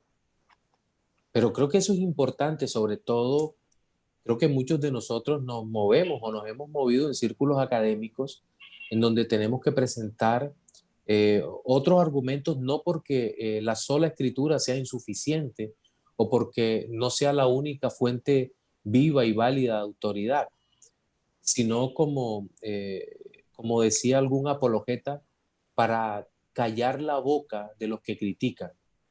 Y ese callar la boca no debe entenderse en un sentido soberbio de tú eres un ignorante y no sabes nada, sino que entienda cuán banal es su argumento.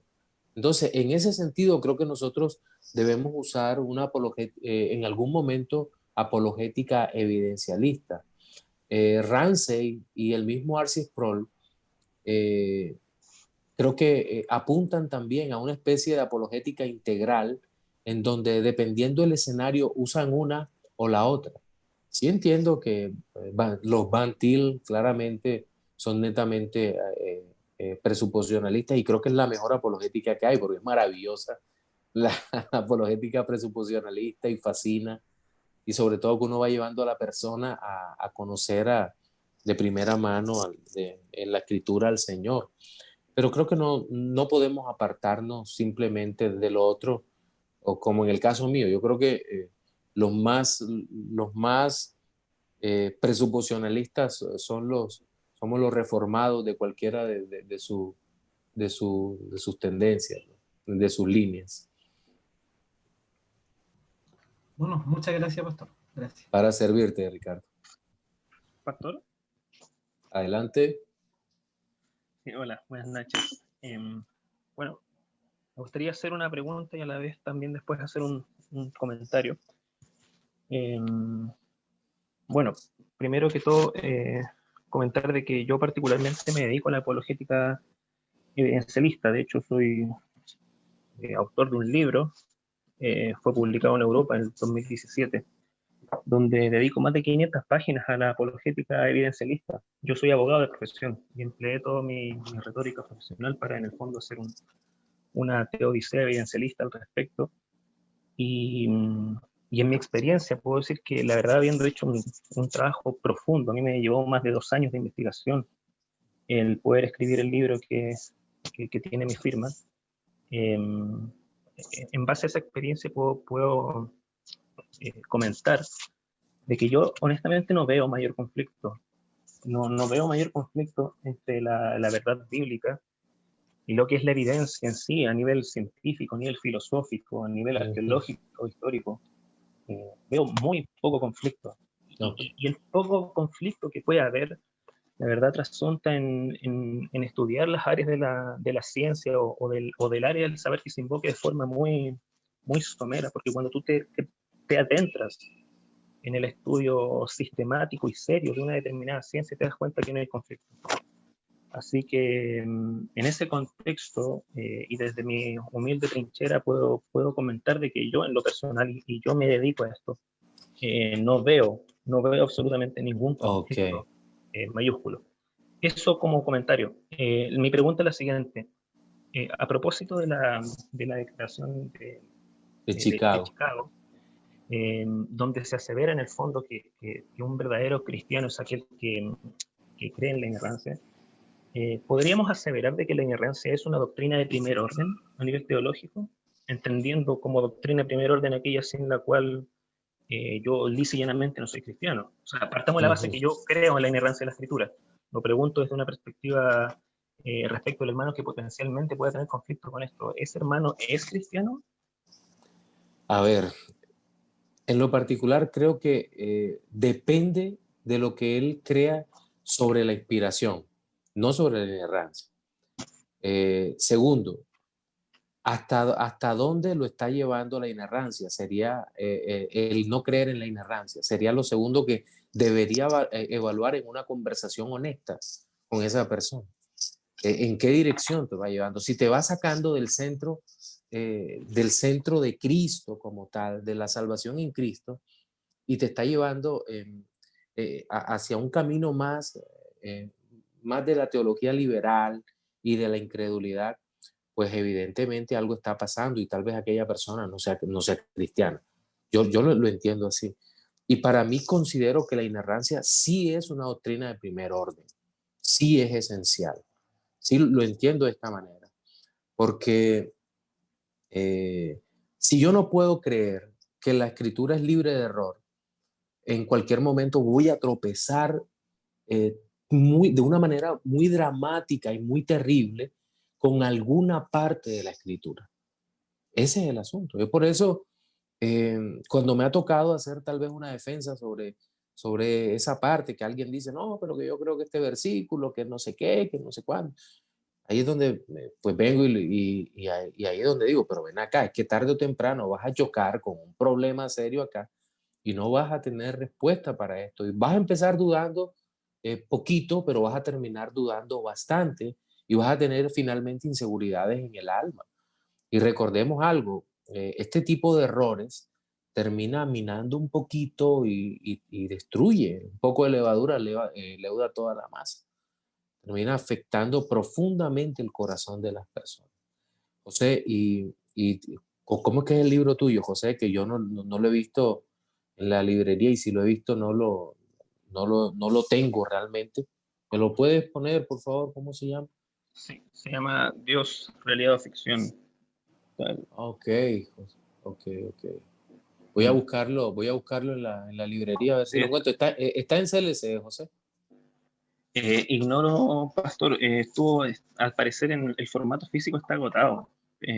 Creo que en Amazon se puede adquirir el libro en Amazon, formato digital. el ebook. Claro. Yo tengo algunos libros en digital, pero te confieso que soy un dinosaurio. Yo prefiero los libros, Sí, yo también prefiero lo mismo. prefiero el libro físico. Esto a mí me maltrata mucho la vista, el pegarme a un computador tanto tiempo y eso. Yo todavía prefiero los libros físicos. Le tengo mucho más aprecio. Sí, bueno, mi hermano, pues, gracias por el aporte y espero que haya también podido responder en algo tu pregunta. Y, ha sido muy interesante tu respuesta, sobre todo una persona que tiene ese nivel de investigación, tiene que respetar. Muchas gracias, pastor, y gracias por su respuesta. ¿Cómo no? ¿Alguien más? Pastor Alexander. Sí, adelante. Buenas noches. Buenas noches, Gabriel. Pastor, una pregunta.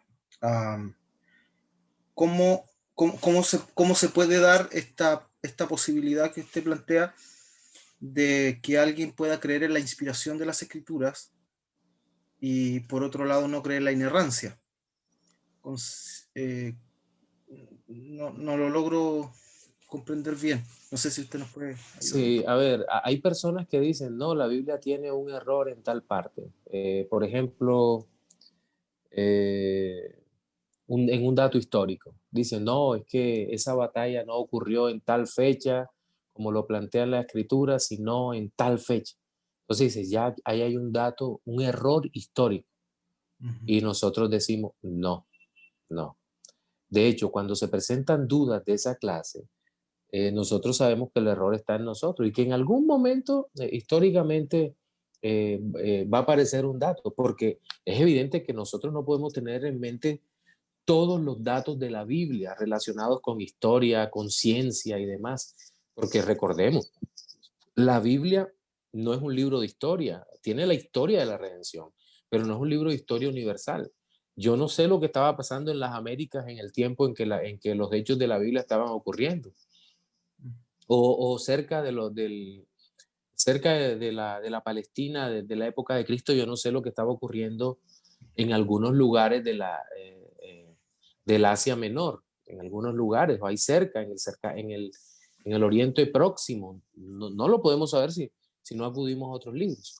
Entonces, en ese sentido, alguien podría tener dudas allí. Y ahí es donde los que creemos en la total inerrancia decimos, no, espérate, la Biblia es exacta en todo lo que dice. Aún en ese dato histórico que en tu mente no cuadra, la Biblia es inerrante. La Biblia no comete error en esa parte. La Biblia, y recordemos algo, los hechos presentados en la palabra de Dios son los hechos de la historia de la salvación. Y es peligroso si nosotros llegamos a pensar que algunos de esos hechos de la historia de la salvación tienen errores. ¿Qué tal, por ejemplo, el paso del Mar Rojo o el cruce del Jordán? ¿Por qué es importante tener en mente que esos hechos ocurrieron así como están narrados allí? Por la importancia que tienen para la iglesia de hoy esos eventos. ¿Qué importancia tiene, por ejemplo, que los datos de Jacob cruzando el arroyo de Jaboc para encontrarse con su hermano Esaú y sellar una reconciliación? ¿Por qué es importante? Porque es importante la aparición del Señor en una noche antes de que Jacob se encontrara con su hermano y lo bendijera de una forma correcta, cambiando no solo su nombre, sino la disposición de su corazón. ¿Y qué importancia tiene eso para nosotros hoy? Entonces, si tú desconfías de esas narrativas, de eso, pues poco a poco se va a minar la fe y se puede terminar abandonando eso. Pero esa es la gran diferencia. Alguien puede tener dudas sobre eso. Y creo que alguien puede tener dudas honestas, diciendo, no entiendo. Pero creo que también debe ser honesto para todo cristiano decir, hey, yo puedo y es mi deber buscar la solución a esto. Pero, pastor, pero mi punto iba principalmente a cómo explica esa persona que por un lado dice este relato histórico es inspirado por Dios, pero a la vez no es correcto. ¿Me entiendes? ¿Cómo lo explica esa persona que dice que cree la inspiración? Por un lado dice, sí, este relato histórico es inspirado, Dios lo inspiró, Ok. pero por otro lado dice que es un error. Creo que porque intelectualmente hace una separación artificial entre contextos que si bien son conceptos que entre si bien son diferentes, no pueden ser separados uno del otro. Yo creo que aquí opera algo así como la complejidad irreductible en esto. Es decir, que si crees en uno, crees en otro, en una cascada continua de eventos. Yo creo eso. Pero algunas personas creen que puede funcionar a pesar de. Es como alguna vez que exponía el Día del Señor, que también es un caso de esto de complejidad irreductible, que si guardas el Día del Señor, como si fuera el día de reposo, en el sentido de que no haces todo lo que se hacía en el Shabbat judío, evidentemente es imposible hoy en día guardar el Shabbat así, por el caso de que todos los elementos tienen que estar allí. En esta doctrina creo que todos los elementos tienen que estar aquí, presentes, unidos, porque de otra manera no vas a poder. Pero algunas personas creen que se puede hacer esa separación que nosotros hacemos por razones didácticas, pero que ellos creen que sí es posible como separar esto de aquello. Creo que esa es la razón final. Ya, pastor. Muchas gracias. Ok, mi hermano, ¿cómo no? Para servirte. ¿Alguien más?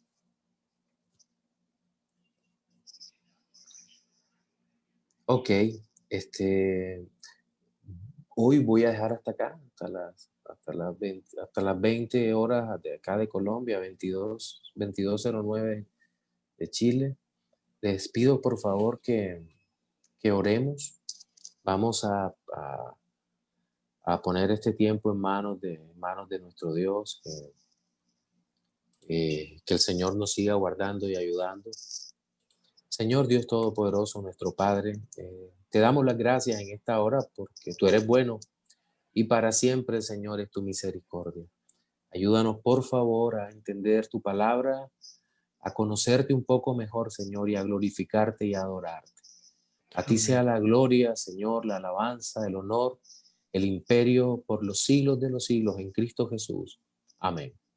Amén. Mis hermanos, que el Señor les bendiga. Hermano Eric, muchas gracias.